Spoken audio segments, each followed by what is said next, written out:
U-turns? Yes. Not in the downtown, but Basically, any intersection is where you can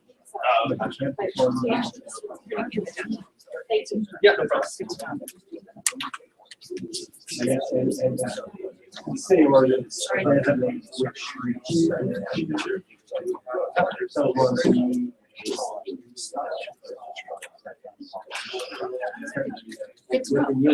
no, oh, me, no. Never.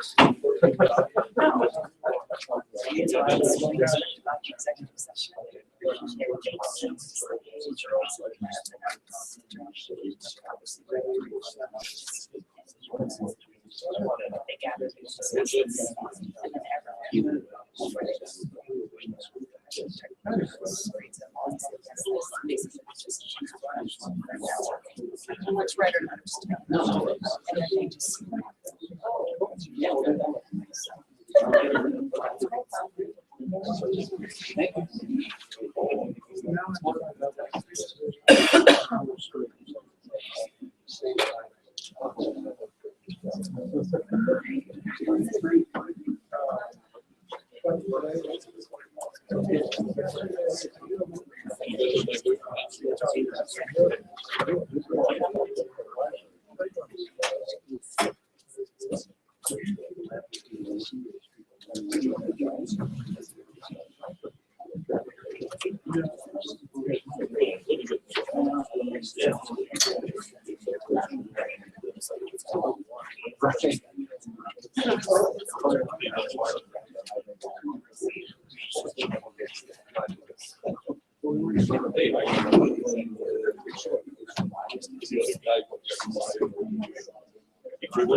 This meeting of the Livingston City Commission is called to order. May we have roll call, please? Chairperson Bennett. I'm present. Commissioner Holbrook. Here. Commissioner Friedman. Here. Commissioner Schwartz. Present. Commissioner Sandberg. Present.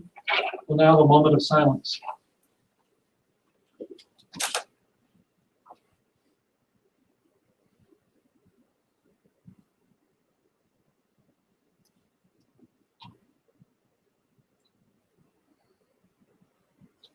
Thank you very much. We'll rise for the pledge. Pledge allegiance to the flag of the United States of America and to the republic for which it stands, one nation, under God, indivisible, with liberty and justice for all.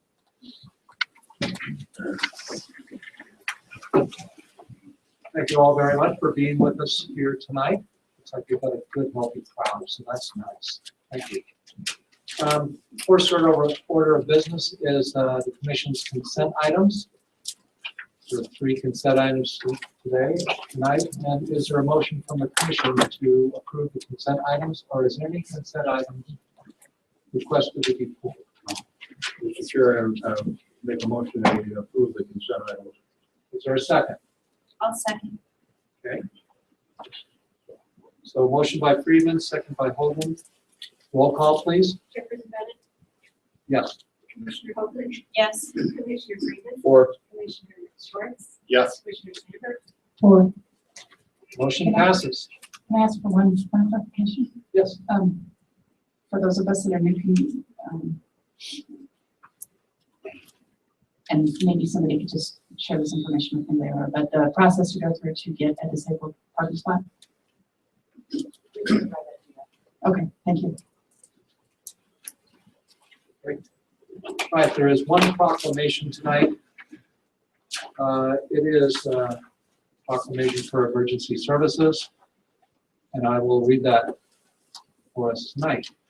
Whereas emergencies that require immediate response from 911 centers, police, fire, and medical services could occur at any time, and whereas the prompt response of emergency equipment and personnel is critical to the protection and preservation of life and property, and whereas public safety communication officers are the first and most critical contact citizens have with emergency services, and whereas public safety communication officers are the single vital link for police officers and firefighters in monitoring their activities by radio, providing information, and ensuring their safety, and whereas public safety communication officers continually demonstrate compassion, understanding, and professionalism while enduring the stress of shift work and numerous emergencies, and whereas the community is fortunate to have diligent and dedicated professional public safety communication officers to provide these services. Now, therefore, I, James Bennett, Chairman of the Livingston City Commission, do hereby proclaim April 10th through 16th, 2016, Public Safety Commission Officers Week in the City of Livingston, and in honor and recognition of our public safety communication officers for their vital contribution to the safety and well-being of law enforcement officers, firefighters, EMTs, and the citizens of Park County and the City of Livingston, dated this day, 16th March 2016. Thank you all very much. Maybe we should give a round of applause to our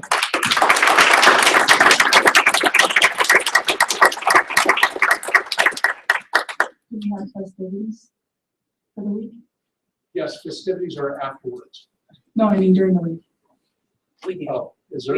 We do. You do? Okay. Okay. What days are those and where?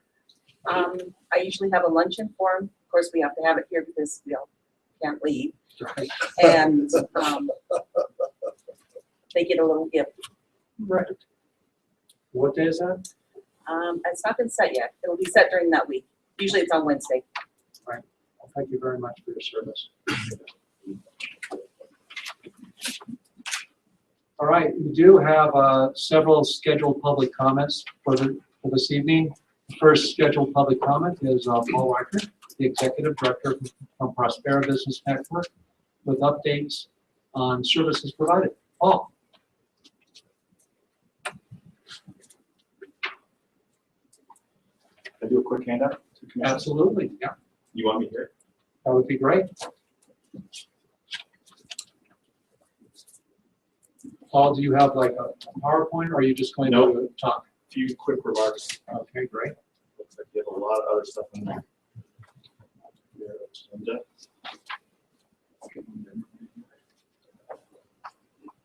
Just for those who may not know, Paul Reichert is Director for Prospera. He's one of our partners in managing our revolving loan fund and helping businesses and individuals start and grow their businesses.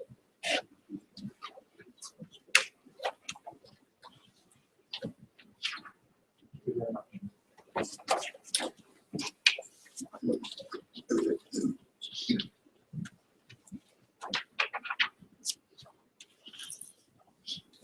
Thank you for giving me a few moments on the agenda tonight. Again, my name is Paul Reichert. I'm the Executive Director of Prospera Business Network. We're located in Bozeman. Excuse me, Paul, can everyone hear him in the back? You can? Okay, thumbs up, you're good. I'll speak loudly. Okay. City of Livingston has been a great supporter of Prospera over the years, and I felt it was important to come and say hello, introduce myself, and let you know a little bit about the services we're providing for the city of Livingston, and touch a little bit on the county work too. A little bit of background about Prospera. We serve as your certified regional development corporation. That allows us to provide services in Park and Gallatin County, and we're a nonprofit organization that was founded in 1985. The fact sheet, I think, sums up very briefly what Prospera does. We help start and launch new businesses in Park and Gallatin County. We provide support for job creation. We build capacity for economic and community development, and we strengthen community vitality through partnerships and innovation. The way we do that is we provide business counseling and training. We manage, as Jim mentioned, revolving loan funds. We provide grants for businesses and worker training. We do research, strategic planning, professional referrals, job and planning grants, and a range of things that engage communities and help them do community and economic development. A few highlights that I'd like to point out for accomplishments that Prospera has provided in the last few years. 2 Big Sky planning grants, one in the city of Livingston, another one in Gardner. We have 5 active business loans in the city of Livingston.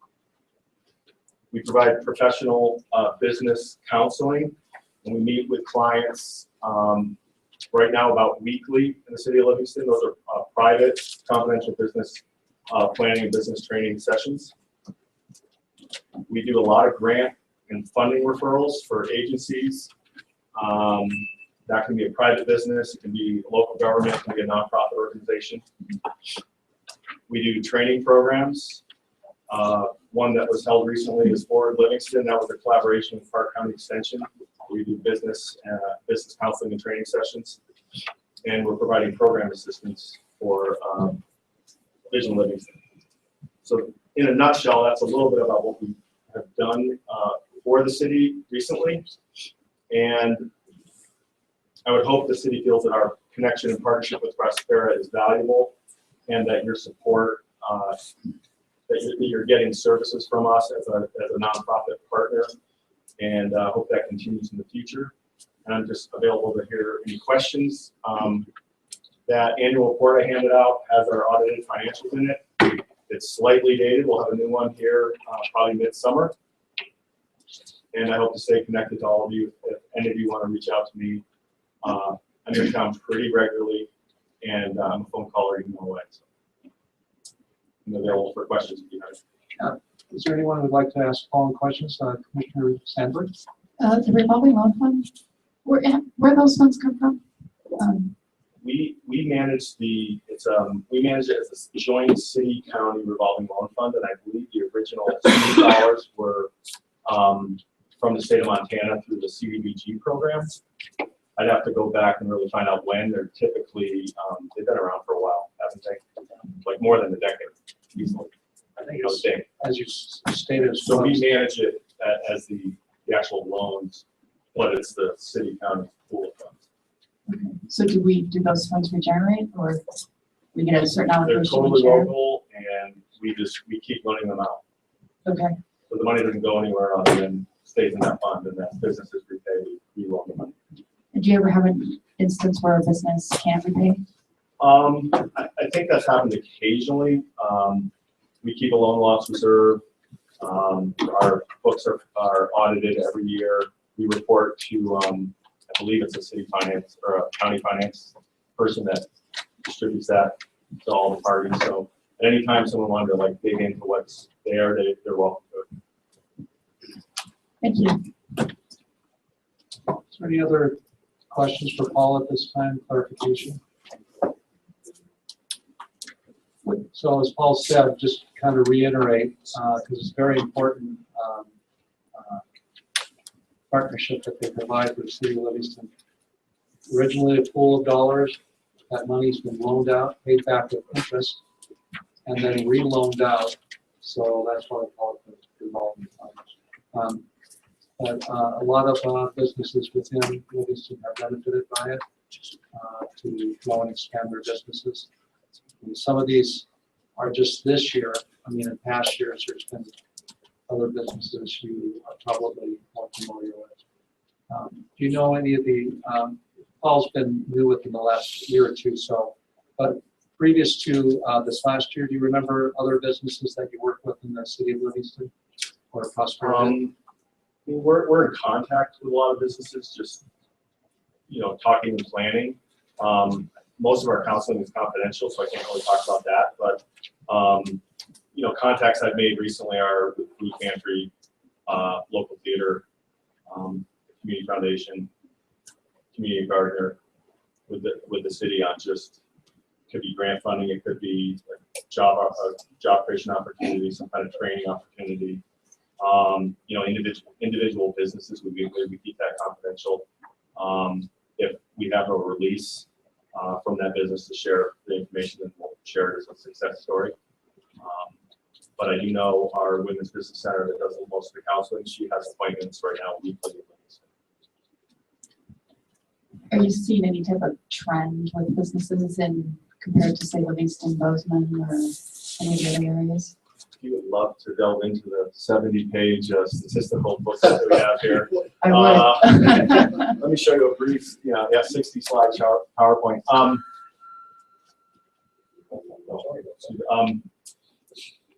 I think the trend is that there are entrepreneurial energy, obviously both Bozeman, but here in Livingston also. And I think we're just starting a dialogue to get a little more connected with the city and county to find a way that we can really provide assistance here. I think the opportunities here are a little different.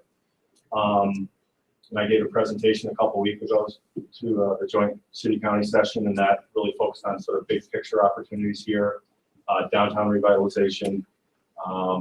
Certainly there's some work on trails and community amenities, events. Those are some things we're trying to build some capacity around. It wouldn't probably drill down to specific business opportunities, but we're seeing pretty strong demand here for people that want some counseling or assistance, and that's something I want to kind of keep continuing so that people know that we're available to help them through. And then on the loan side, oftentimes our loans are with banks, so we're doing it jointly with financial institutions. It's kind of rare for us to do a sole sourced financing. So the better we get connected with what the banks are seeing, we can provide oftentimes operating capital in the loan structure. So I'm looking forward to doing more. And is that And I'm happy to. Is that online? No, this is a private publication right now, but I at least brought a copy that can be shared or distributed. Next year, we're going to make this public and online. okay? Great. Any other questions for Paul at this time? Oh, thank you. Thank you for your time. Much for coming out and giving a presentation. It's good because we have two brand new commissioners who probably haven't seen your face and understood what the value you add to the city of Livingston. So thank you very much for coming out.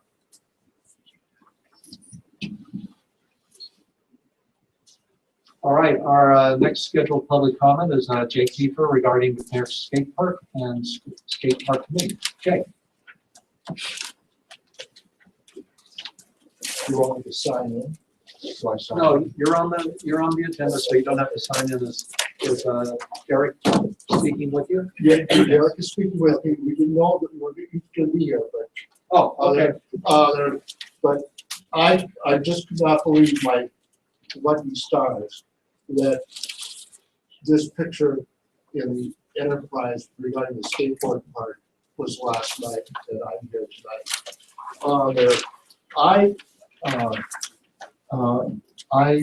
We were there in the beginning giving the McNair Skate Park just $500 and then helping them with the paint the state pink. There when Keenan Payne was a junior in high school. And then they got another $750 from the state. During, I think it was last month, Mike Gomez was at a meeting at the library And we noticed that with the winds in Livingston and over time, those wooden ramps have served their purpose. It's time to do something, move on.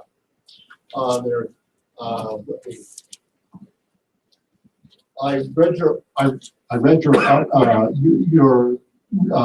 comments in last night's paper, and you said that the city would be able to perform in-kind services there for the skate bowl, whatever. I was wondering what those in-kind services would be. It's usually scheduled. I'll answer that question. It's not a problem. Okay. What I did say to the paper and to the people there, and Derek can testify to that as well, is that usually they wanted to know what kind of in-kind services the city would provide. And what I said is, I don't know exactly what would be the in-kind services for this particular project, but looking back at other organizations where the city has worked with, in partnership with, for soccer association, baseball association, tennis association, other youth organizations, we have provided manpower, sometimes machinery, sometimes materials in the form of dirt, fill, gravel, that type of thing. So those were the things that were specified as areas of city help that we've provided in the past. Thank you. You're welcome. I just learned tonight that the city attorney is preparing a memorandum of understanding with the skateboard park. I was wondering, do you have any idea when that will be presented to the commission? At a regular meeting. Don't know when that will be. When it's finalized, this is the first draft, so it's going to be read through by all parties, all necessary parties, and then revisions done at that time. And that, you know, it could be in front of the commission, possibly either at the next meeting or the meeting following that. So the first meeting in April or second meeting in April. Thank you.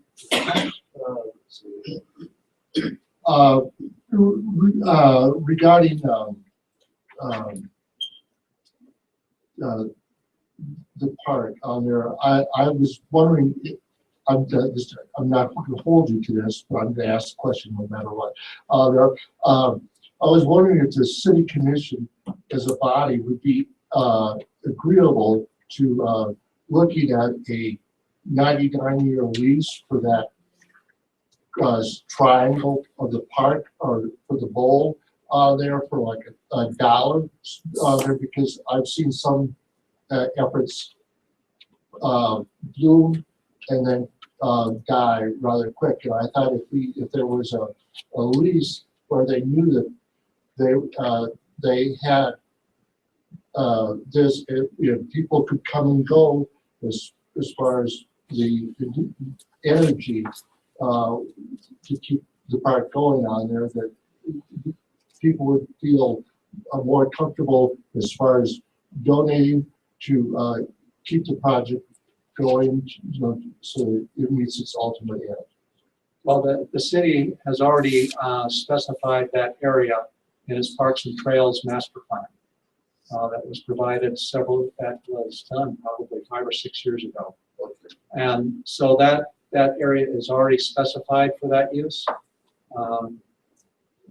Parks and Trails Committee is working with the skate park committee to move that project forward in that location. So I don't think there's any lease necessary in that case because it's on city property. Any improvements will become city property once it's completed anyway. So the city will be the stabilizing factor into perpetuity as far as you know, making sure that, you know, the agreements within the memorandum of understanding are followed and adhered to. In regards to after development, it's then maintenance at that point. And we'll work closely with the skate park committee and helping to maintain that facility. Those are all the questions I had. Derek,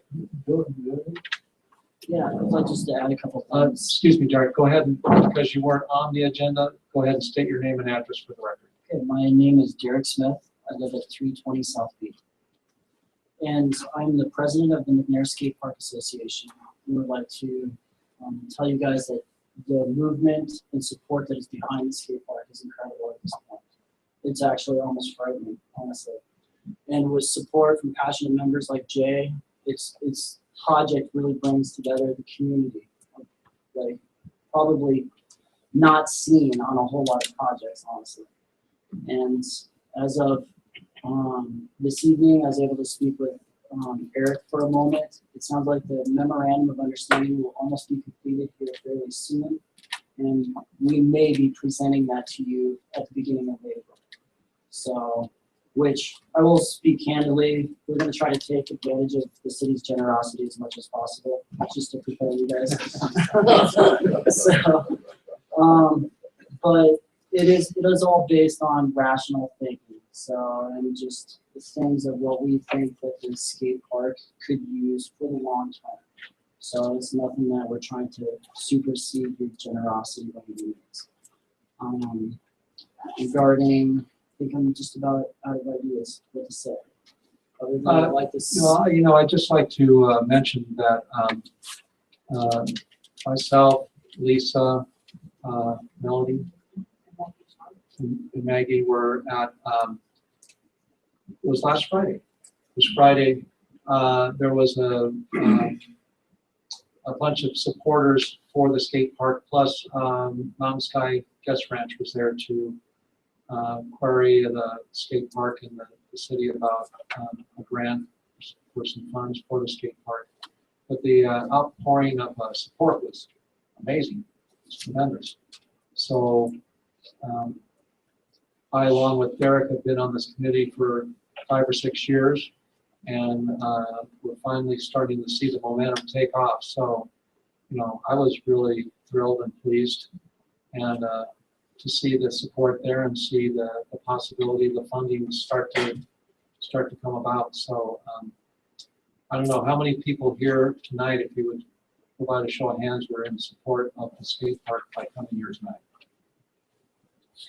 Okay. Well, we better put the skate park on the agenda more often. We don't usually have it. So Lisa, once an action item skate park every meeting.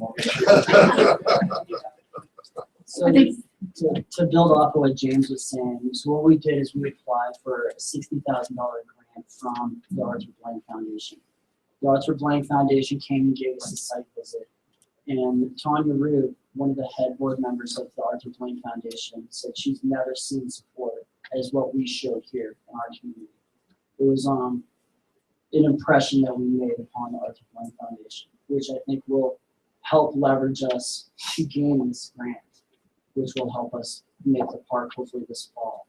And it's a feasible goal. And All right. Is there any questions, clarifications for the commission before we move on? No, I was just going to say it's just another great example of the collaboration of city, and I know Ogden County can be involved as well with community requests, whether it's, the skate park's great, tennis courts, soccer fields, theater. So these are the reasons I think we all live here, and some of the definite things we should be celebrating as a community is our collaboration to succeed and make our community even better. Well, thank you both very much. Appreciate it. very much. Okay, we do have one more scheduled public comment. Alex Sheff on silly sidewalk proposal. Sheff. Scout. Excuse me. Never been. She's always correct. Okay. Can we bring up the link for that video? While I talk a little bit about that.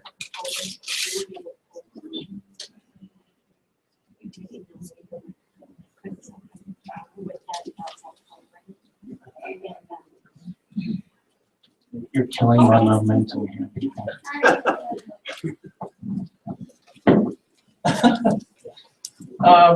It's in fact a, Since we don't have a crosswalk. video, you could demonstrate if you want. Do you really want me doing that? I can do it on the table if you want. It's actually a crosswalk. The crosswalk I am thinking of, they're gonna bring up the images in a second here. Go from the Bodega Bakery over to the Mint. I'm proposing that the city city allow for this Silly Walks crosswalk to be installed at this location. It's a controlled four-way stop sign intersection, so it's very much on the safe side. For those of you that don't know what the Silly Walks are, if you've ever watched Monty Python, Flying Circus, and the Ministry of Silly Walks. Somebody has a bag back there. I had seen it in a village in Norway where they had installed one of these crosswalks. And it's all good natured, done very safely. There's the crosswalk here going from right to left. Do you have the other picture where I did that really awesome digital drawing on this photograph?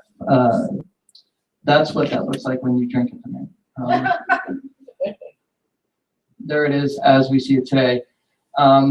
We would see it designated somewhat like this. I don't know if we want the logos to be on the ground or if they should be signs up on posts. I thought if they were just on the ground, they would not be, you would absolutely know which crosswalk you're in. And so that anybody visiting or living here, whether they're coming out of the Mint or not, could walk across this crosswalk as silly as they like. And in light of some of the tragedies we've had recently, I thought this would be a nice, happy addition to our town. And so begins the process. I'd be happy to be the one that made up the stencils that painted the logo on the ground. If we have to have signs, we'll go through that process of figuring out the costs and everything like that. Right now, there is nothing on the books saying this is unsafe. It was researched, so it is a very allowable feature to the town or any town. And we really don't have a busy street or a busy town, so I thought this would be a fun thing to have. I really don't know how to sell you on this without telling you. Are there any questions for Alex?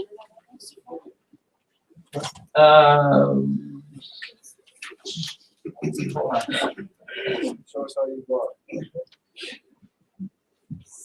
There you go. There you go.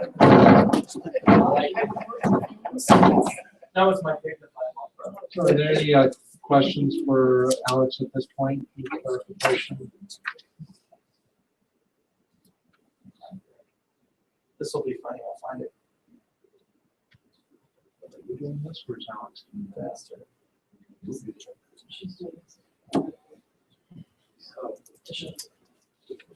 it be on YouTube? Yeah, it's on YouTube, it's a YouTube link. So if you look up,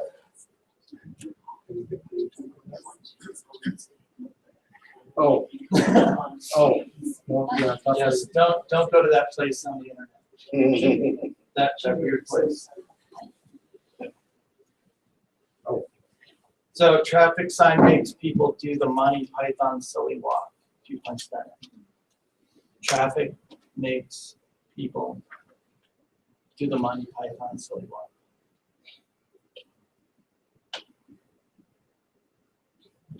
We're waiting for Oh, that no. Well, okay. traffic sign or? This one? Yeah. Put traffic sign in. After tracks, yeah.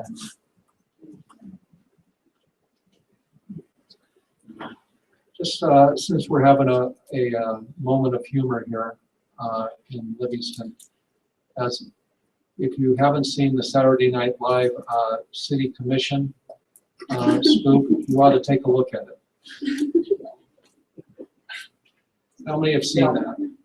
No. Oh, my word, you gotta go see that here. YouTube, Saturday Night Live, City Commission. Yeah, it's on YouTube. You can't. Yeah, try that one. See what happens. No, that's really not it. Yeah, just go to YouTube.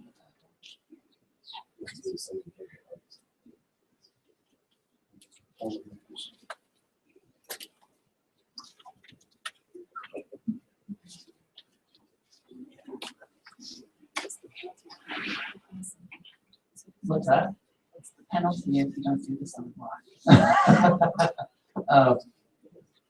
Public ridicule for not having participated, I suppose.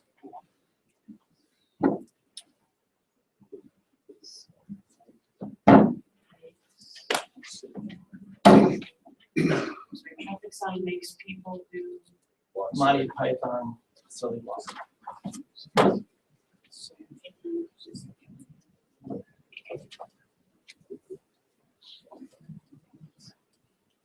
There. First one.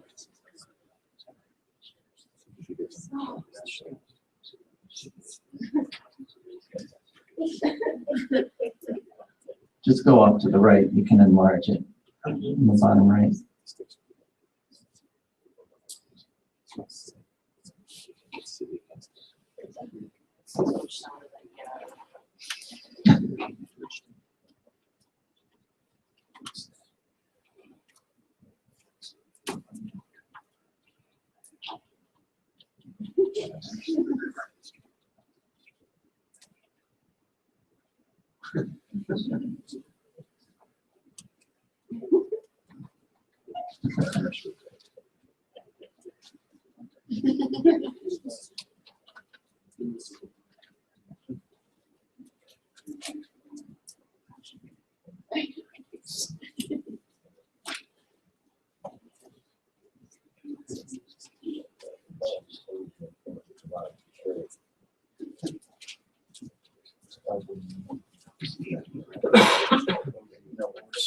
Getting in traffic.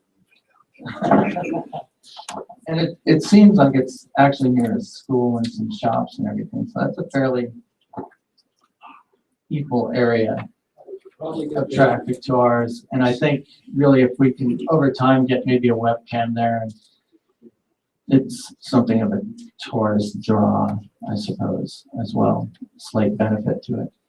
But I think we should give official permission to people to be silly. Never let me be the commissioner. Well, you have to, yeah. Yeah, so, yeah, there's a whole thing on the Ministry of Silly Walks. It's pretty fun. Yeah. So there you have it. That's just a fun little item I thought we could add to the town. Great. Thank you very much, Alex. Appreciate that. All right. See you guys later. Okay. Yes, Lenny? Can you comment, can anybody comment on what you just said? Well, this is scheduled public comment. We usually don't, but if you'd like to, go ahead, since this is a silly comment period.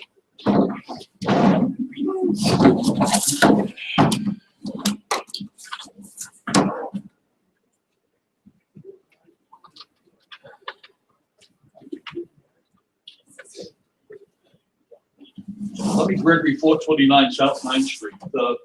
It's all very amusing, but I'm a little concerned. If I'm sitting in my car at that fourth stoplight, those stop sign, and you get a group of people that decide to do this silly walk stuff, I could be sitting in, anybody can be sitting in their car for a long period of time. You know, you're seeing something that it is amusing, but I don't think I would appreciate sitting at maybe 15 minutes waiting for a group of silly walkers to do their thing. Some guy might want to do handstands and walk across.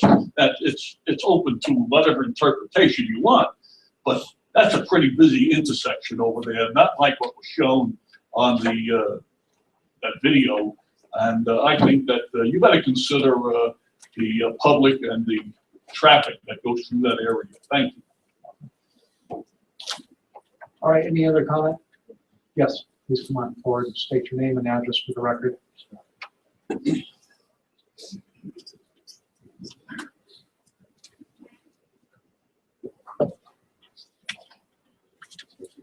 I'm Sharon Snow, and I live at 716 West Montana Street. I have just one question. How much will my property taxes raise for this silly, stupid idea? Of all the important things in this town that's going on, I'm sorry, in my wild girls days, I used to walk across every intersection like that, but that's over and done with. Thank you. Thank you very much. Thank you, Alex. Appreciate it. All right.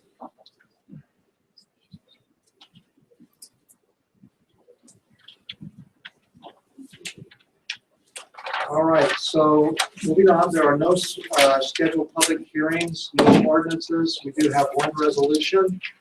It's resolution number 4642, a resolution of the City Commission of the City of Livingston, Montana, of its intent to discontinue the alley in the G block of the Riverside edition of the City of Livingston, Montana. Ms. Lowry. Thank you, Mr. Chair. As it pertains to this particular resolution, it's my understanding that there is a potentially impacted landowner adjacent to this area that is not able to be here this evening to speak, so I would recommend tabling this item to the April 5th meeting to afford that landowner the opportunity to speak. Is there any objection from the commission? So why don't we have a motion and a second table? Can I ask a question before we go? I just was curious if the gentleman stated that he was not notified, and I don't know if that's accurate or not, but I was just curious of I read the statute that said adjacent property owners needed to be notified, and is it because he's a county resident, or how do we notify, or what's the process to let property owners know that the city is looking at? So this first resolution is a resolution of intent. The next hearing would be, or the next scheduled discussion on this topic would be a public hearing. We would notify that adjacent landowner, and he could come and make a presentation at the public hearing. So this is just a resolution of intent, and we were going to put that in the newspaper if the resolution passed today, and we were going to notify those landowners as well. So if this is tabled, then I mean, we'll take it up next time, but we still would have to have 2 meetings on this issue. So how does the intent begin? How does this process begin? With the resolution of intent, which is what we would have taken up tonight. But I'm saying, who is that who filed the intent? Is that the city decided, a property owner wanted to decide? Property owner petitioned the city. Okay. Which is allowed under the Montana Code. Because she owns, the property owner owns 100% of the land that borders this portion of the alley. And so the law allows her to petition to get it abandoned. Okay. I'm just trying to, which makes sense, thank you. I was just trying to understand why we would not notify property owners even with the intent. Why that's after the intent has been approved. Because that's the purpose of the public hearing. So this doesn't, Find out. the resolution of intent doesn't abandon the alley. The public hearing, if there's a motion and a second and a vote on the resolution, not the resolution of intent, but follow-up resolution, then that would abandon the alley. Right, I understand So the this just difference gets the, between the intent and the resolution. I'm just thinking of a common courtesy. If it's something the city is looking at doing as property owner, I'd like to be involved from the get-go. Just an opinion. okay. Do you mind? Yeah. Question. Do we Commissioner have Holman.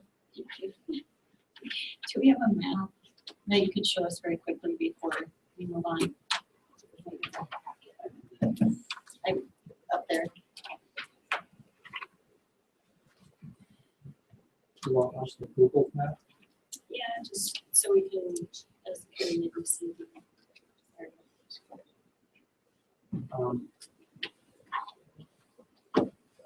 One thing. Probably, I don't know if this really helps people out, but if you look at this, and if you look at the zoning map over here on the wall,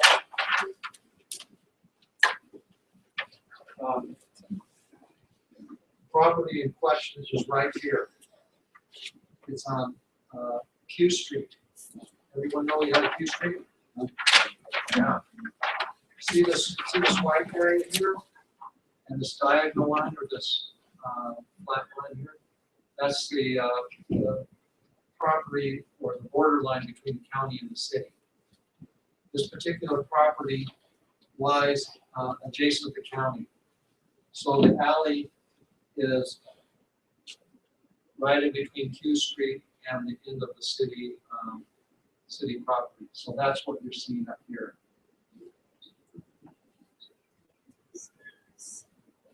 So except it's turned 90 degrees.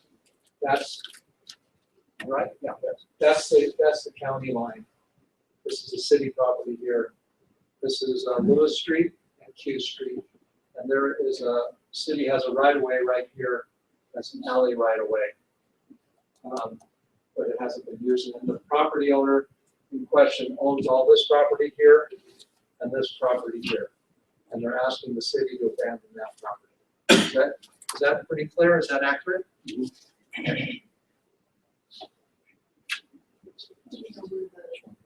Questioning party, property. He has property right here. The whole side of that way. Yeah, this whole, I don't know, right over here where it's kind of jagged, that's this type thing, but you can, like on the Montana cat aspect, you can get a real accurate. Yeah, this had its own unique Onto his property. Well, But we'll find that out. it's not the only way to get to the property, but, I mean, do we want to discuss this, talk about it? We can go over the details now if we want. Well, if we're gonna table it, why don't we just save it for the next meeting? Okay. But I thought Find maybe out everyone would have at least a visual of where exactly it was and what it entailed. And if we could have in agenda packet, a little bit of detail on the issue when we do talk about it.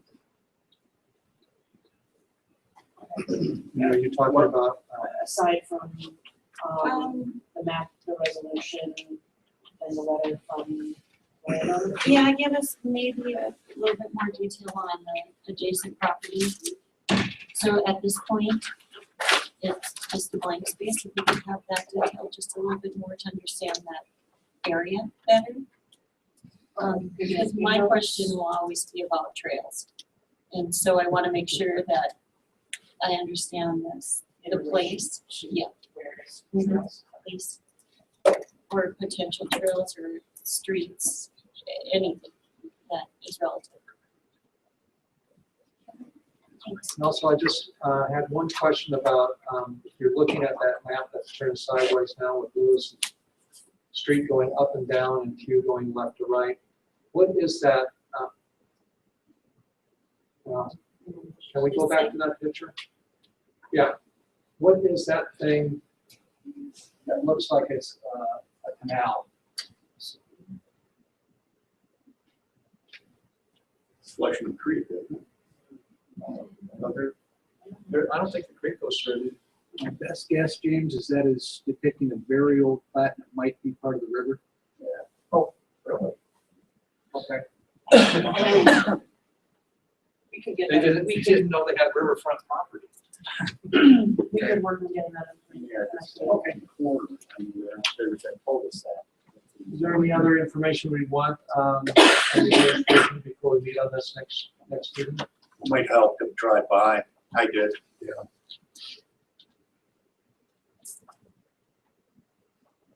Okay, so Do we want a motion for tabling? Yeah. Do we have a motion for tabling, resolution?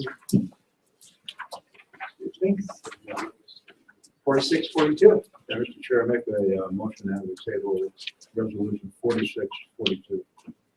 I'll second. So a motion by Friedman, second by Hoagland. Commission discussion.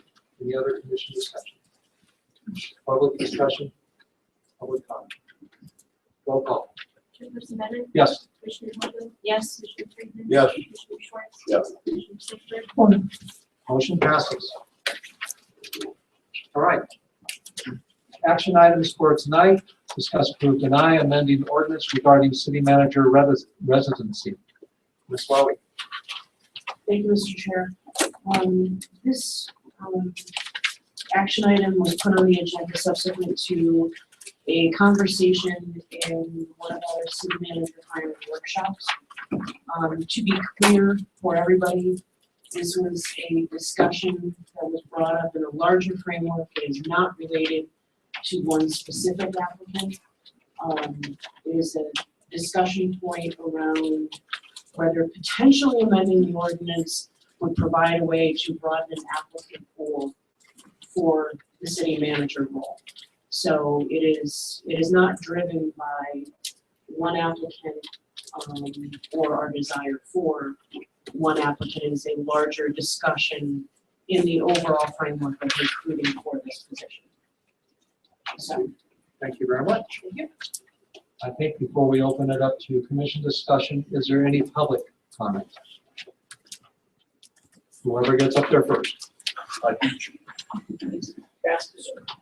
Lenny Gregory, 429 South Main Street. Be brief, the city manager should be a resident of the city and not outside living in the county, living in Bozeman, Big Timber, or wherever. So that's cut and dry as far as I'm concerned. Thank you very much. Any other public comment? If you have a comment, come on up. And be sure to state your name and address for the record and sign in there as well. Thank you. Robert Mitzner, 517 North 10th Street. I was required to grow up in the city of Chicago because my father was an employee. I was also an employee. I think it creates an incredible bond. You know the neighborhoods exactingly, and I think it gives a city manager the opportunity to witness all the idiosyncrasies of a place that he's living, which would never be possible by being a commuter. Those things such as our earlier dog issues, gas cans piled up in backyards, trailers parked in front of houses, businesses being conducted inside the city, whatever. But it gives them an intimate 24-hour presence, and including in case of emergencies and train noise, whatever, he gets to witness it all. Thank you. Thank you very much.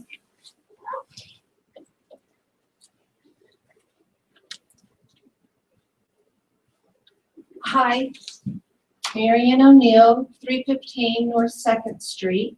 My only concern is if the city manager lives outside the city, would he still have to pay city taxes, be susceptible to everything? I think he should. I think he should feel what we feel, hear what we hear as we live in town.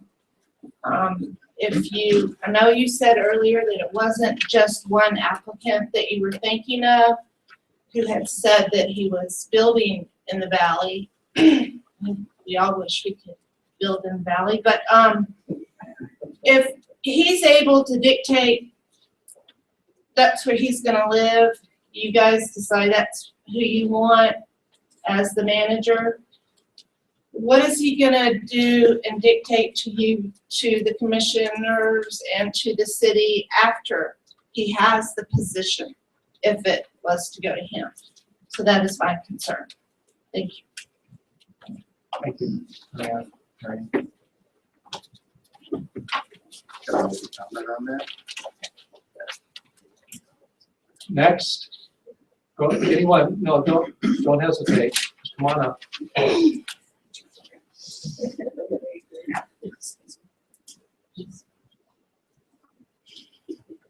I'm still Sharon Snow.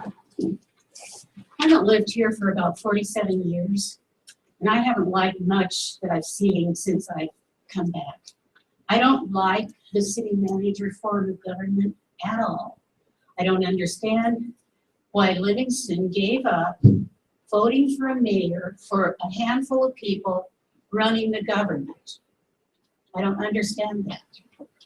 And for one thing, what I think I see is like this. I think people come from the outside, like Mr. Meese. I had several conversations with him, and he was always really nice to me. But people come from the outside and they put their ideas into this town, and this town is not the same one that I lived in. And granted, the shops aren't running anymore, but I don't like this town anymore. I mean, my property tax go up. Every single time the city needs some money, they put it on the heads of the taxpayers. $4 for the green box. Utilities raised, what, since 2010? 2 or 3 times. Northwestern Energy, that is part and parcel in business because of the dismantling of Montana Power by ALEC. You So want to keep it to the city manager subject, please? I will, but it's just, why do you hire people from other cities that come in here and then they try to put these big city ideas into this little town? And I see the same thing.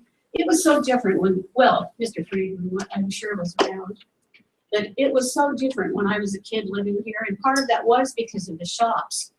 But it's not the same town. We have these little cliques that are so self-assured, important to themselves. Okay, well, we need to keep it to the city manager All right. subject. I'm sorry. I wouldn't have a city manager, that's all I have to say. Yes. Oh, okay, thank you very much. Is there anyone else who would like to make public comment? Patricia, you've been raising your hand for the last 5 minutes. Can you come up and make your comment, please? I'm good at that.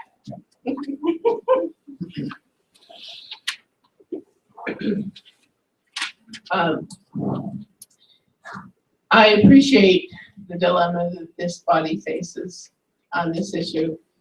I want to say that if you go out and advertise again, it's a no-brainer to me. If the candidates you have are not quite appropriate enough, that you haven't met all that you want, then it will not hurt to go out and advertise again. The subject at hand is Yes, city manager. I residency. understand that. That's all we're talking about. I understand, but part of the truth of this matter is that there is a man from Sonoran, California, who looks very good on paper, and I want to say that I think my taxes have doubled. I want that person to feel that. I want that person's kids to go to our schools in Livingston.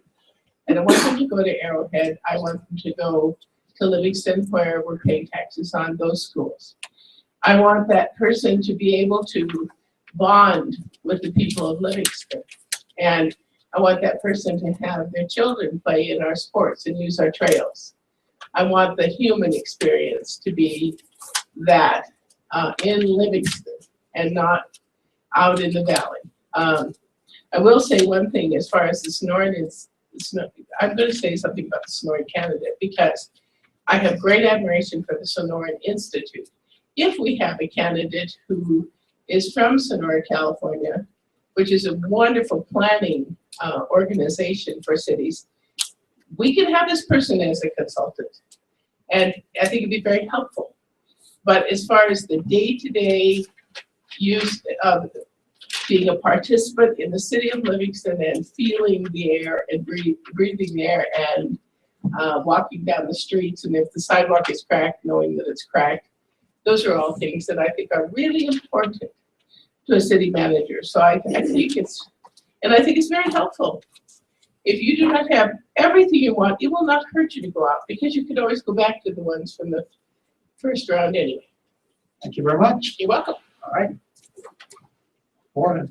Better get up here, buddy. And I like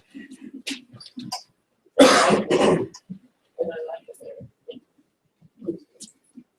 It's working. Warren, maybe 310 South 8th Street, Livingston. I guess it's more of a question. How much does this hurt the selection process, the pool that you're selecting from? How much is the residency requirement hurt that? Because like you said, this is setting a precedent, and it's not involving just this one individual. This will be an ongoing precedent. So has it really cut down the overall pool? I think that answer, when we get into commissioner comments, I think each commissioner can answer that question individually. Okay. And another thing is, exaggerating, but if you do that, will somebody be able to commute from Seattle and be here during the week? I mean, where do you set the limits? Can he come from Bozeman? Is that as far, does he have to be within X number of miles? I understand the idea that somebody should be immersed in what they're doing, but as I understand it, the commission is really the ones who are setting the pace, so to speak. And so you're all involved with Livingston. And anything outlandish or out of place that comes from someone who isn't a resident should be caught by the commission. But the real question, I think, is the pool being that limited by the residency requirement? Thank you. Okay, thank you very much, Warren. Robert Everson. Sorry, Warren, I forgot. Did you sign in? No. Would you do that while this gentleman's? Robert Everson, 122 South Yellowstone. I do too agree that your city manager should be a resident of our city for a couple reasons. One, they have to live by the same rules that they're going to put down or help enforce, or ordinances, that kind of thing. Also, it does give them an intrinsic belief or value, something they can be proud of, and work for their own city as well, not just for us, but for themselves and their family. Now, as Warren said, what does that do to limiting the pool? Well, then we have to look at the pool and what you're offering those people. There's a lot of talent in this town. It depends on if you want to pay for it. That's why they're going to Bozeman. That's why I work in Big Sky, those kind of things. Because maybe we should look at the criteria that your salary, their benefit package, maybe we should look at that as well. So maybe you might have to boost that up to get somebody else off the cart from another city or something, that they're living in Livingston and going to do that job. But bottom line is, I agree that that person needs to be a citizen of our city. So, thank you very much. Is there any other public comment on this?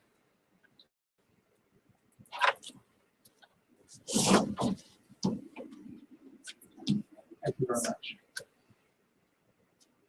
There is no other public comment at this time. I have one more question, and it is on this subject. Okay.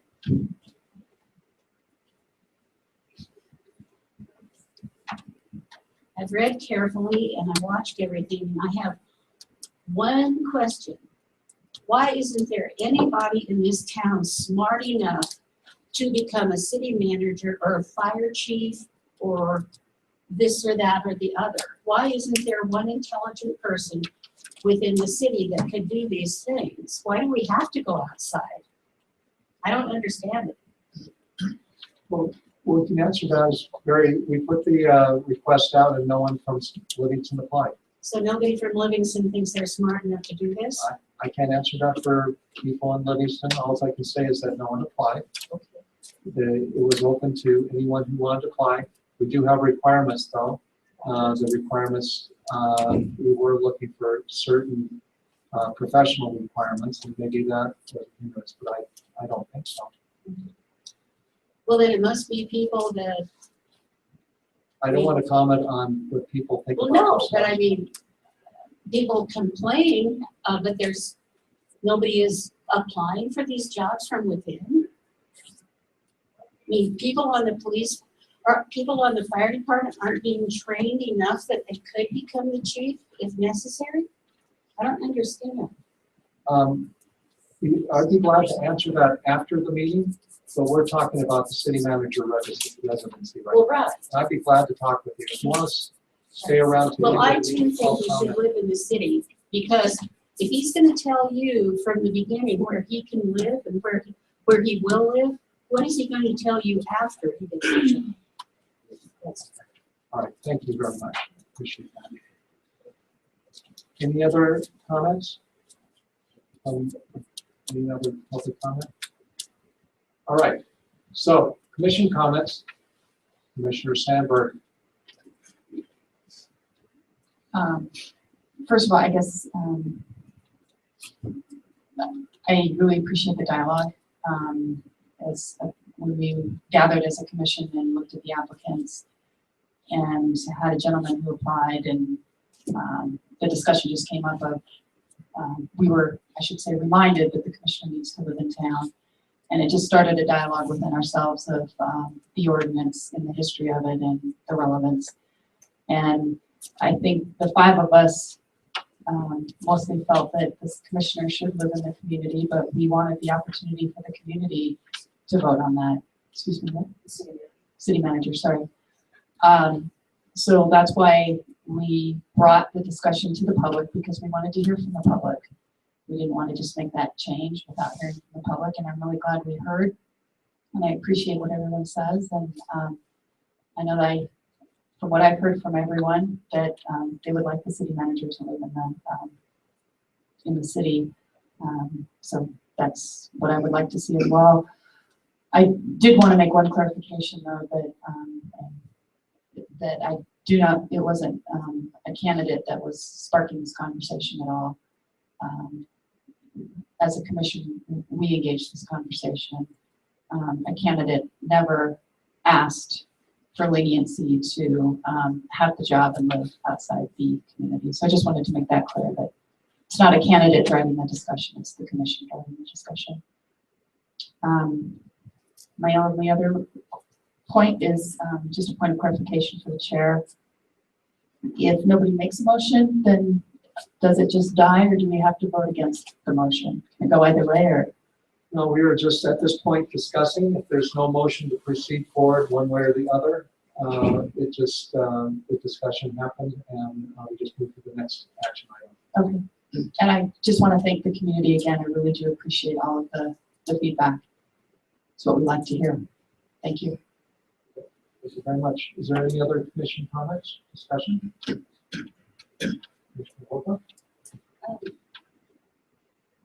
I would like to kind of go off of what Sarah said, and that is that this was a question that we had based on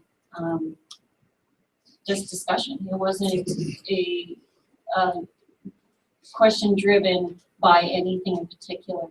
And one of my frustrations, to be honest, is the paper, including the editor comments, made it sound like we were being dictated to, and everyone believed it.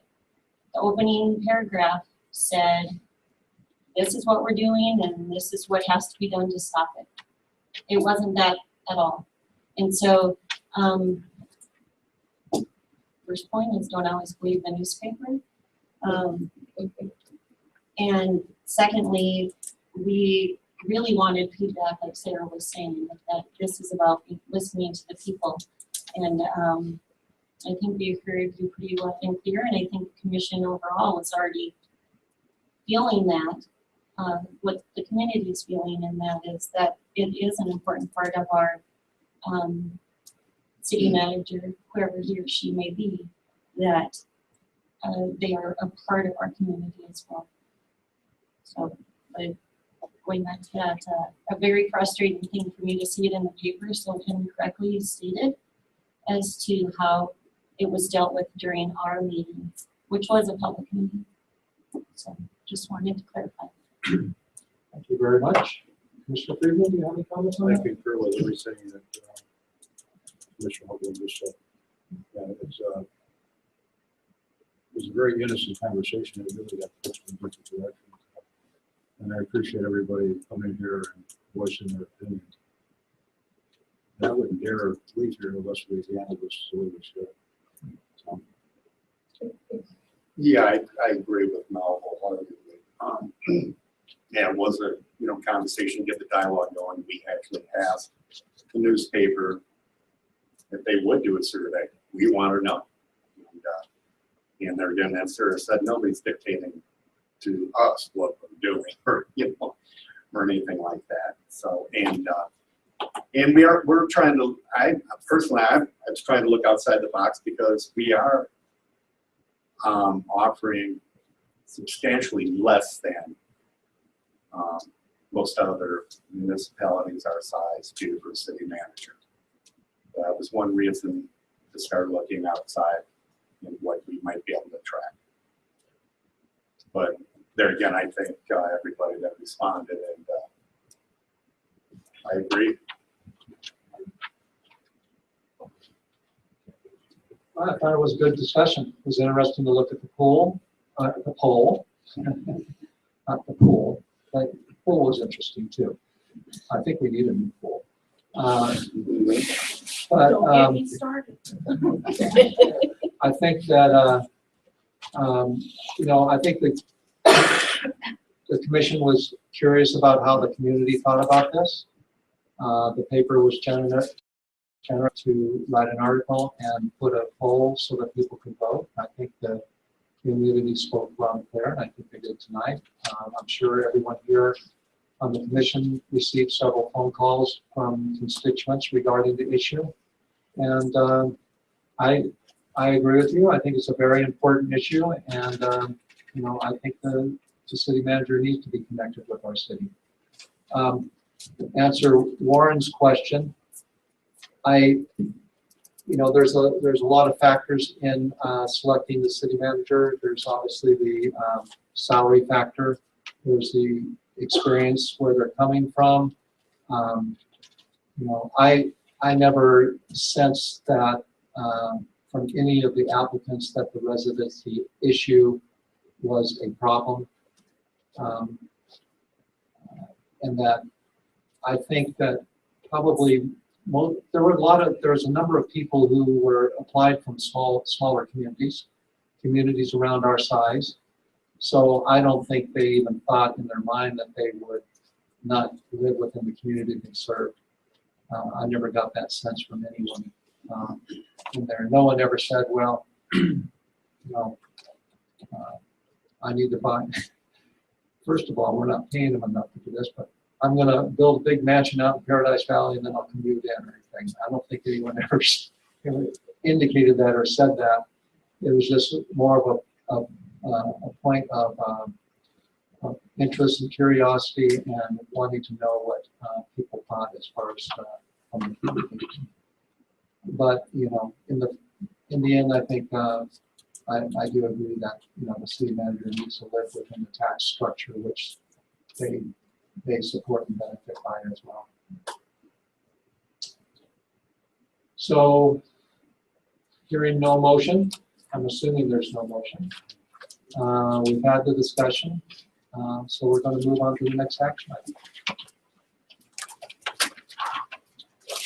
The next action item on the agenda is discuss, approve, deny Parks and Trails dedicated park project checklist and adopt a trail parks program.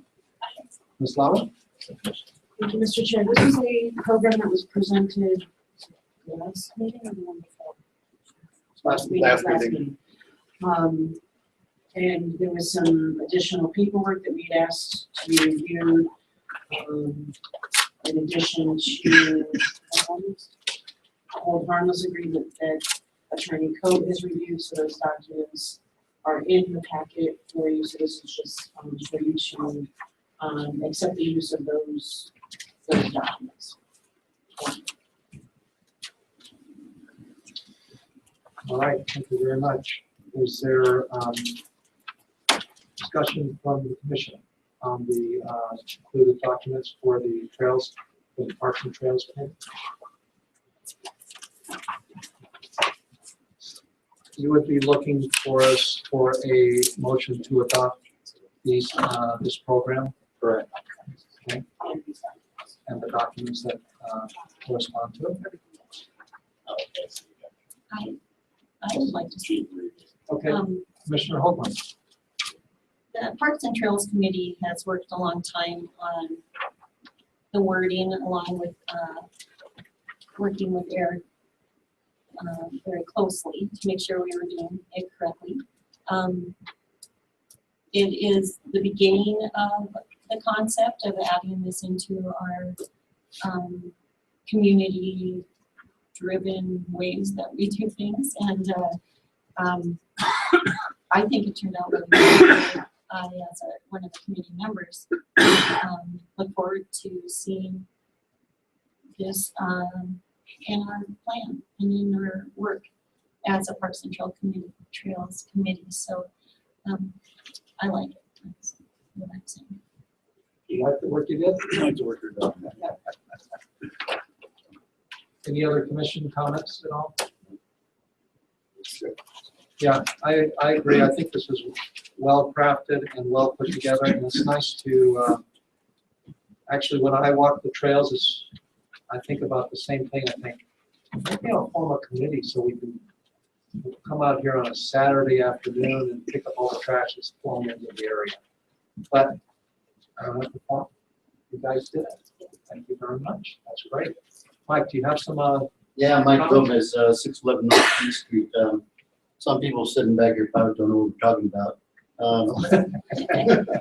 So this is basically a checklist. If anybody that wants to use public lands for any sort of permanent structure or use, they can go through this form and kind of check off items and say, okay, we covered this, we covered that. So when they bring it up to the Parks and Trails Committee for first approval, we can look at it and say, okay, looks good, covered this, covered that. We want to make sure that they don't, jump ahead of themselves and get kind of tangled up and not do everything like they're supposed to. So this is kind of like a little guideline that says, okay, what do you want to use the park for? What's going to happen to it? Who's going to take care of it? All this kind of stuff. Other forms up there is the waivers for the liability. We want to start doing some volunteer programs, Parks and Trails cleanup, adopt a trail program, the adopt a park program. We want to make sure that the city doesn't have, some big liability problem from people getting maybe possibly hurt out there or something. But we will try to keep everything safe. We have guidelines of what you can do, what you can't do, so we try to keep it safe for the volunteers. But there's always a possibility of somebody spraying your ankle or something like that. So we want to make sure we get that covered. So basically, it's documents for that purpose. We got some ideas coming up for volunteer programs. 4th of June, we got the big Trails RX cleanup for the trails and Bozeman and stuff like that. Livingston. For our Bozeman Trail. Yeah, I was thinking Bozeman Trail. We also have one of our members wants to start up a city cleanup next couple months. So we want to have these waivers ready for that. And yeah, adopt trail and adopt the park. One ready to go to. Okay, thank you very much for that explanation. I know it's not quite enough. Is there any other public comment on the or volunteers? Any other volunteers? Okay. All right, so is there a motion on adopting the new Parks and Trails application for dedicated use of the City of Livingston parklands and project checklist and volunteer application. Mr. Chair, I make a motion that we approve the Parks and Trails dedicated checklist. And everything that accompanies it. Everything with it. The whole ball of wax. Yeah. All- All 10 pages. Okay, so motion by Friedman, second by Hoagland. Any further discussion? Roll call. Bennett? Yes. Commissioner Colbert? Yes. Commissioner Freeman? Yes. Commissioner Schwartz? 4. Commissioner Seaver? 4. Motion passes. Okay. Okay, Commission, next, discuss approve deny schedule for the CIP workshops. Put your calendars up. Have some dates set. Mr. Chair, we are, it's budget season. Good. I've been looking forward to it. With that, we will begin the capital improvement planning work sessions. I will turn it over to Jesse to discuss what these will entail. For 3 of you, you've been through this process before. For 2 of you, this is brand new. This is basically the first step in our budgeting process. We update our 5-year capital improvement plan, which is basically our long-term planning tool, and we update it yearly. We update it with any new information or new directives that have come during the year. And just for sake of knowing where we're normally at, we're about a month behind right now. And that is a conscious decision on my part to kind of delay and allow some of the major issues that we've had internally to settle before we really concentrate on moving forward. So in the past, we've done 3 to 4 2-hour meetings, and that can be kind of difficult to schedule that many out. So this year, I wanted to see what your response would be to a longer meeting, one longer meeting where we try to accomplish everything in one meeting. And because of that, it had to eat into part of the day, so I know that makes it difficult for everybody. I did pick a couple dates, and that was included in my memo. The second date, April 21st, the community room is not available all that time, so it's only available till 4, so we would have to adjust accordingly. So I'm at your mercy, so whatever you'd like to do, I'd be happy to do it. Okay. Thank you, Jesse. And why don't you just hang on there? Very ambitious. I saw this and I go, well, that's pretty ambitious. So, okay. See how it goes with everyone else. I know the timing for everyone is probably not ideal. If it's not, we need to have a full body of commission there. So what can be ideal? Can we do a 4 to 8? 4 to 8 on those dates? Mm-hmm. Rob, what do you think? Yeah, a little earlier, but your schedule. How early could you go? I can make the 2 to 6. I just take time on.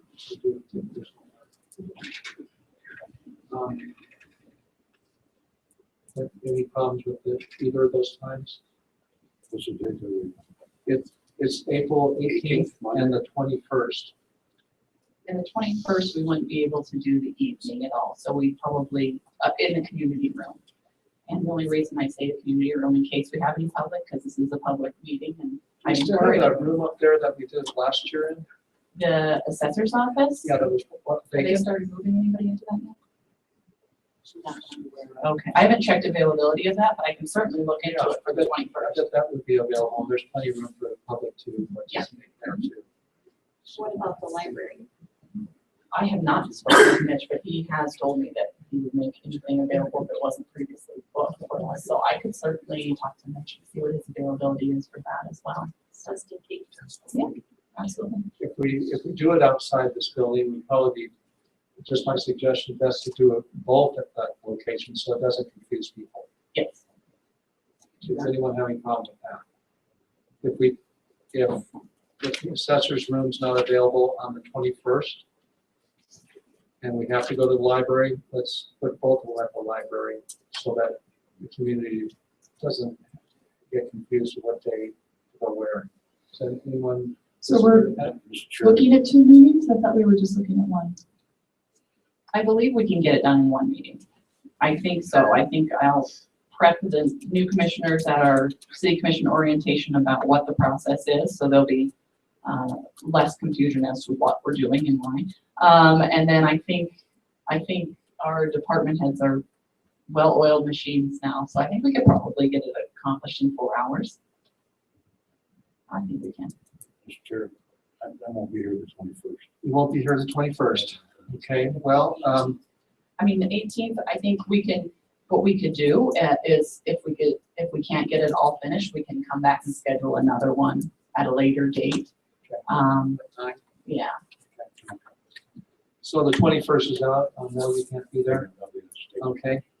You know, I'm thinking of the time factor for the commission and how much we might have to go through, because we do have 2 new commissioners. There's probably going to be more questions than usual. I think we should plan for that.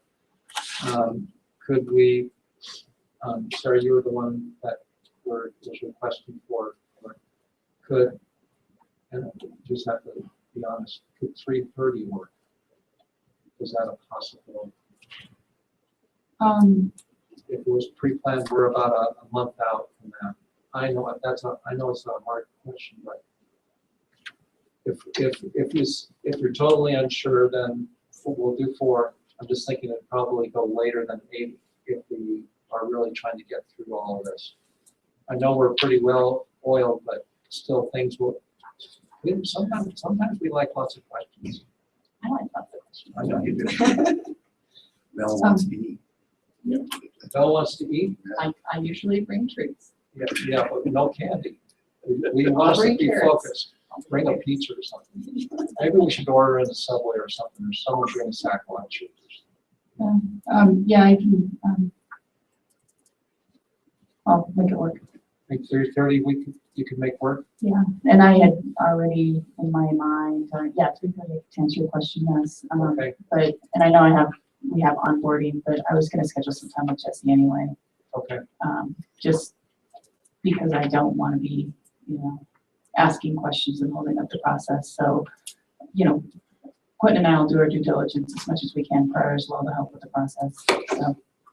So we'll start at 3:30. Okay, is that acceptable? Everyone got that? We'll start at 3:30 on April 18th. We're planning on minimum 4 hours. Minimum of 4 hours, yes. And bring something to drink and snacks. And this will be noticed in the paper, and like I said, it is available to the public, and we would encourage the public to attend. Right. All right. All right. Ms. Lowy, city manager comments. Do you have any? Thank you, Mr. Chair. Just 2 brief comments. City manager preliminary interviews are being scheduled right now for April 4th and 5th. They will be publicly noticed as well. So the public is welcome to attend those meetings, those interviews if they so choose. And I would just like to extend my deep thanks to Chief Maston for rejoining us for a short duration to bridge our time until Chief McKinnis can be here. So, thank you for your Thank you, Mr. Chair. Commission comments? Commissioner Sandberg? No, thank you. Okay. Commissioner Schwartz? No. Okay. Commissioner Friedman? No. Commissioner Hovland? I want to get out of here early. Well, I guess I'll save my comments here for later. No, don't worry. I think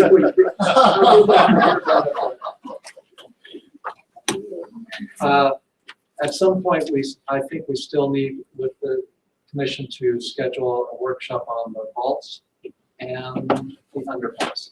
The vault is April 5th. At the commission meeting? It will be an executive session afterwards, okay? And underpass we're working on right now. Okay. And I do have a comment. I back that up. You have to be recognized first. Okay, recognize. Okay, Mr. Schwartz, okay, go ahead.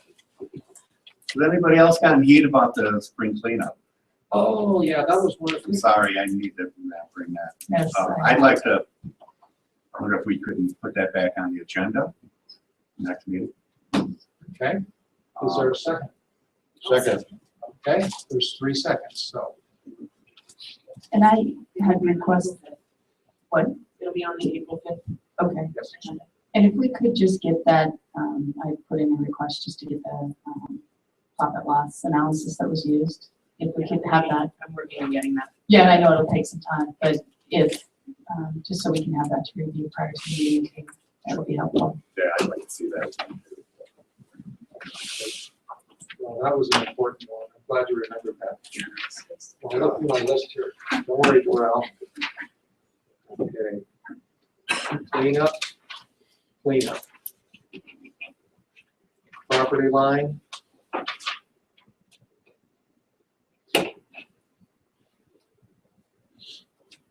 Clean up. Yeah, that takes care of it. Okay, we're good. We're all on the agenda. So, public comments. Oh, there we go. In for a penny, in for a pound, okay. Penny Gregory, 429 South 9th Street. I came here tonight to express my concern about the spring cleanup and what I read in the newspaper. Now, as you always know, that the newspaper doesn't necessarily cover the entire project. My concern is with the leaves that are in the alley. I don't put any big stuff out for when you do the spring cleanup, but I do rake up all those leaves. I do not own a pickup truck. I can't pick up that stuff and put it in my Honda and drive it down to the Bennett Street disposal area. So I don't know if leaves were in the discussion going to be eliminated. So if you can illuminate that, I would appreciate it. And I will then continue or go home right now, since you're going to discuss this at a later time. But I'm here tonight for that purpose. So let me know, well, leaves in or out? Yeah, we'll find out all that, exactly what they touch on. Thank you very much, Lynn. Thank you. All right. Any other public comment? Yes, ma'am. We wouldn't want you to leave here without being able to comment, Tricia.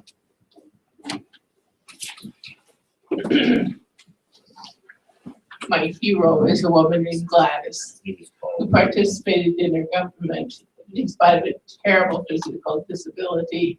And we used to watch Gladys take her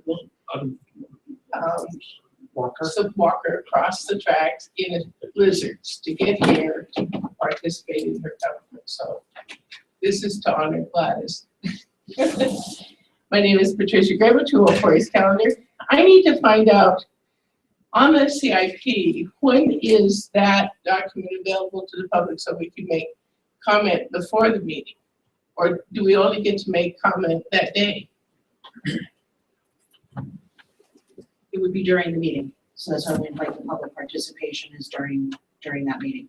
But I spent time, I read that preliminary engineering report, which is such a flawed document. It's extensive. And so I, as a public member of the public, needed time to read these things. I know that our public works director and others have negotiated all these things on the CIP, but it seems like if we're going to participate as this is our government, then we need at least 2 meetings, because we need to be able to read this thing. We need to be able, as the public, to go home, discuss it with our friends, and get back to the commission. This is a significant part of our budget, and there have been flaws. And so, as the public, we have to. It would be nice if we could catch that. So, may I suggest that we have at least 2 meetings, if that's our only chance to read it, and then otherwise it's just a rubber stamp. Just a moment, if I may, Ms. Howard. Can I just ask a quick question to us? Would there be documents available to the commission before the meeting? If we did have documents available for the commission before the meeting, could we make them available to the public as well?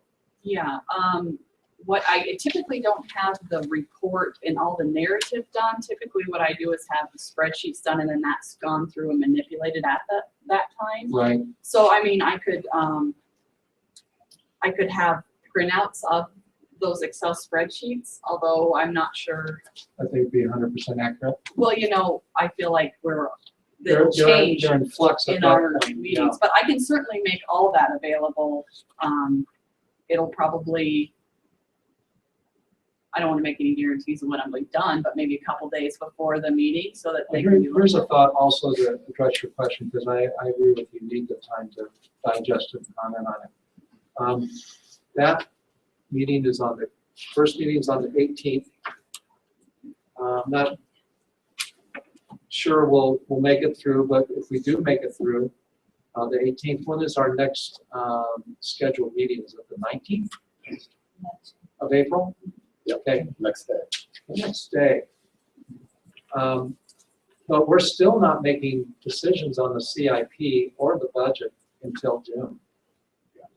So the next meeting after the 19th would be the first week of May. You'd be certainly welcome to sign, get on this agenda for scheduled public comment, and anything that was a concern on that meeting you could bring up after having the time to really look through the CIP information and comment on it, if we don't have a second meeting. I really appreciate that because I fully intend to study it. I fully intend to distribute it across to the 124 business owners on my email list. I fully intend to do whatever I can to have the public aware of what's in the CIP. Right. And I think it'd be helpful to the community to have that kind of participation in it. So, great. Why don't you plan on that? So that's the initial meeting's on the 18th. Okay. Starts at 3:30, and instead of rushing Jesse to the punch, yeah, we're all going to just see it. We're all just going to see it at the same time, and then then you can walk away and have time to digest it, and then bring up any public comment with yourself or anyone else on that first weekend, first meeting in May. All right. Sound good? That sounds great. Thank you so much. You're welcome. Two more comments. I don't know if all of you have been here long enough, you have, Sarah, to know when Ed Carroll was mayor of Livingston. In fact, Mayor's Landing is named after Ed Carroll, and I just want to mention my sadness with this commission on this remarkable, kind, inclusive man who was our mayor here in Livingston. And there's been quite a bit in the paper and among others about beginning to discuss maybe we should go back to a mayor system, but I just wanted to mention Ed Carroll tonight. The other thing is, two things I want to just mention. The Public Works Director kind of said that he's considering removing the horseshoes from Sacagawea Park. As a child, my dad used to play a horseshoes tournament at Sacagawea Park. It was a big deal. Well, after his comment, I went out in the community and began to ask people about horseshoes. And in fact, people really use those horseshoes.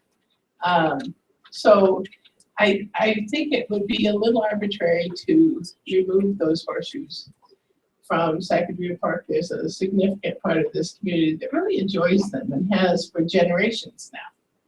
Can I help clarify that, Patricia? There was discussion on the number of them, but not on removing them. Okay. That there's a lot of them which have fallen to disrepair where they're not usable, and then maybe consolidating, making the ones we have better, and then maybe having slightly less of them, because there's something like 14 or something like that. So there was no discussion of taking them out. Okay, because I remember as a child, a lot of people there. It was a big deal in the 40s and early 50s to have big tournaments, horseshoe tournaments at Sacagawea Park. So it might be helpful to talk to some people who are really involved in that sport. And the other thing is, I'm very concerned that the city has, we had a discussion about vaults. And I forgot the name, from the Mint Bar said, you know, they really had not had a profit, you know, for before then finally they're beginning to make a little bit of money at the Mint, and that if they were having to pay for their vaults, which they want to save, then, you know, they might have to walk away. And I was so proud of this commission that just simply said, let's take a look at it. If there was not a lawsuit, could we possibly begin a negotiation trying to figure this situation out?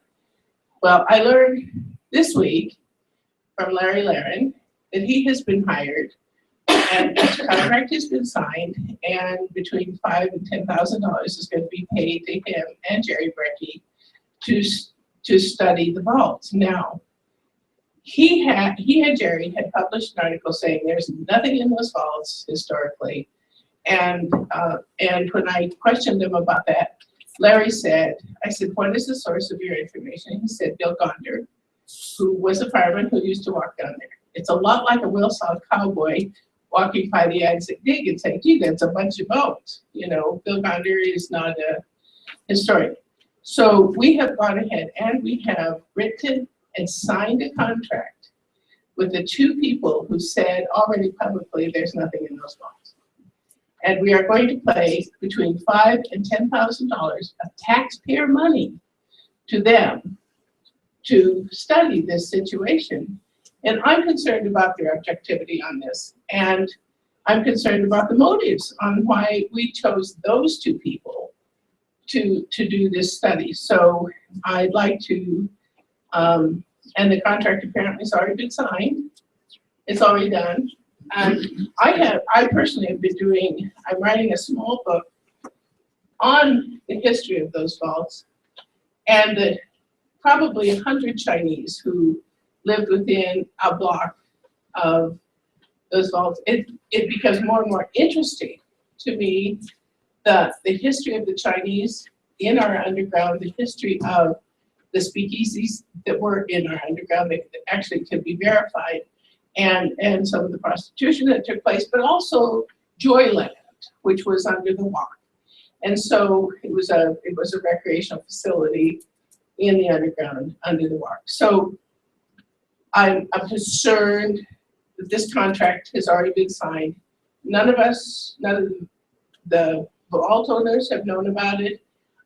I certainly didn't know about it, and I'm an advocate for not only not having those business owners go under paying for this vault, but also I'm a big advocate of our saving this terribly important to me historic place. Can we at least have some clarification for you on that?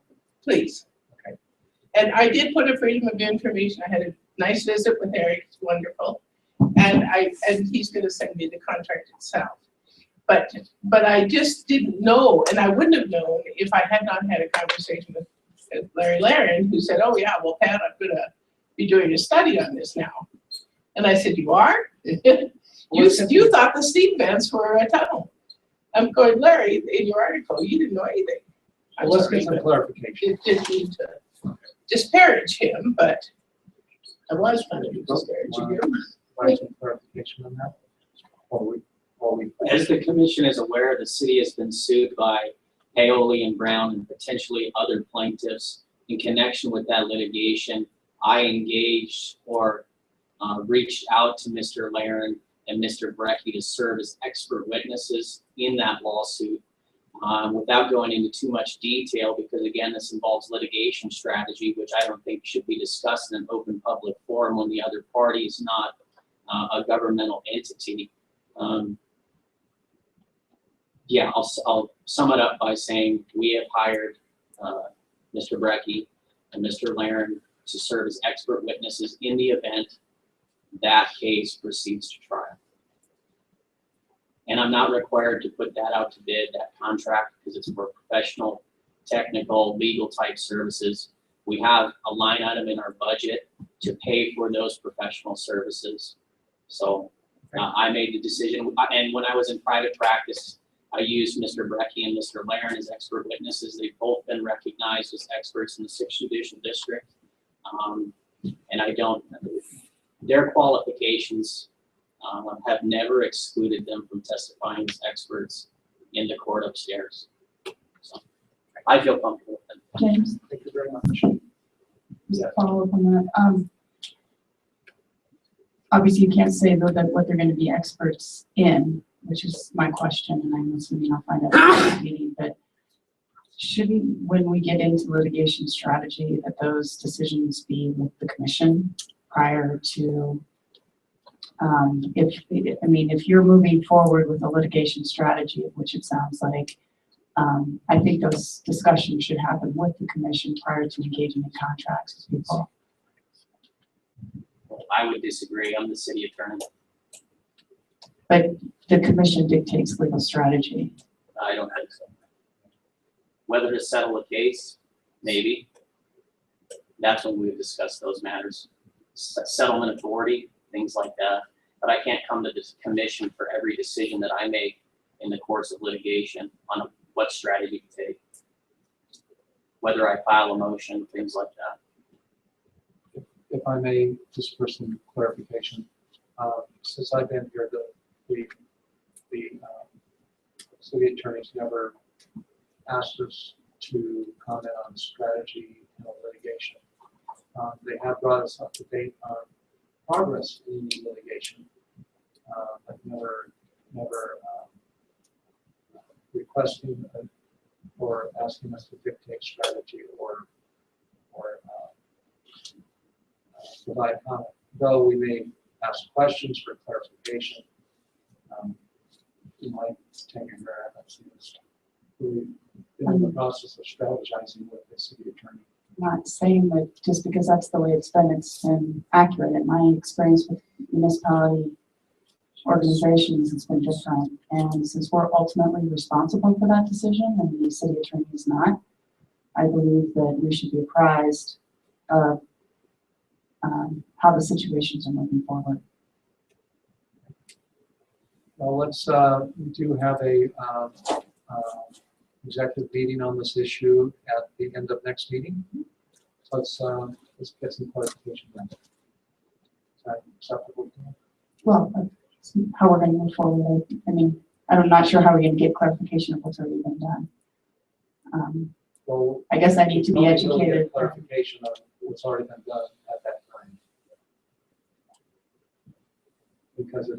Because I agree with the city attorney, it is we are involved in a litigation. We cannot discuss the litigation process and the decision behind it in a public meeting. I'm not disputing that, but we are having a meeting to discuss litigation strategy already. I'm not sure why this wasn't part of that discussion prior to a contract being signed. I guess we'll find out on that day.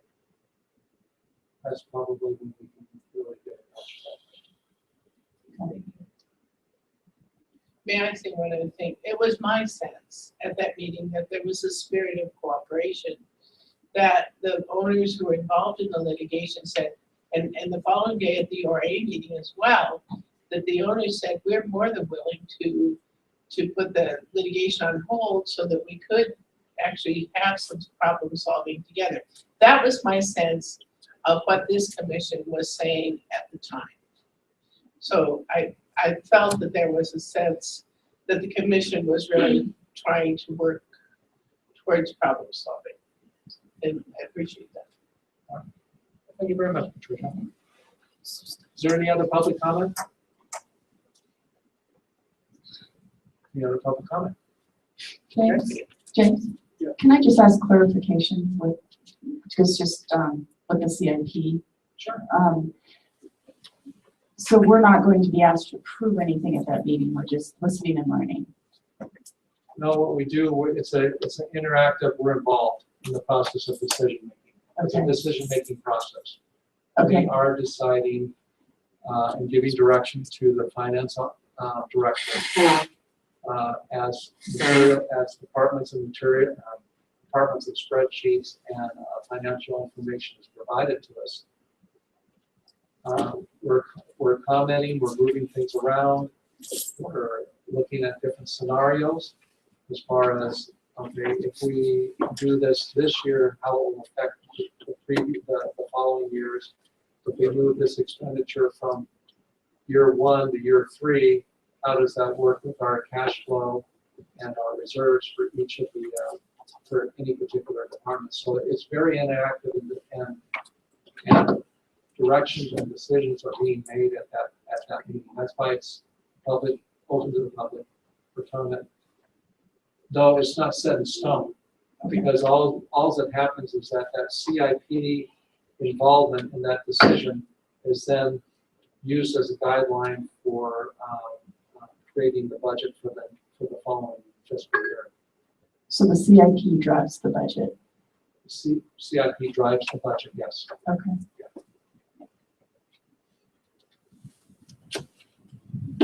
Thank you. You're very welcome. All right. We're at that enjoyable time of the evening. Is there a motion for adjournment? Second. So there's a motion, a second, all in favor? Aye. Okay, this meeting of the Livingston City Commission is adjourned at 8:18. It'll catch you 2 kids down the last. Sat around the schools and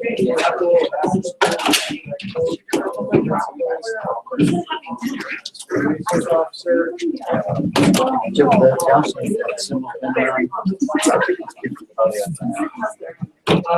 Haven't talked to you. Yes, sir. He was,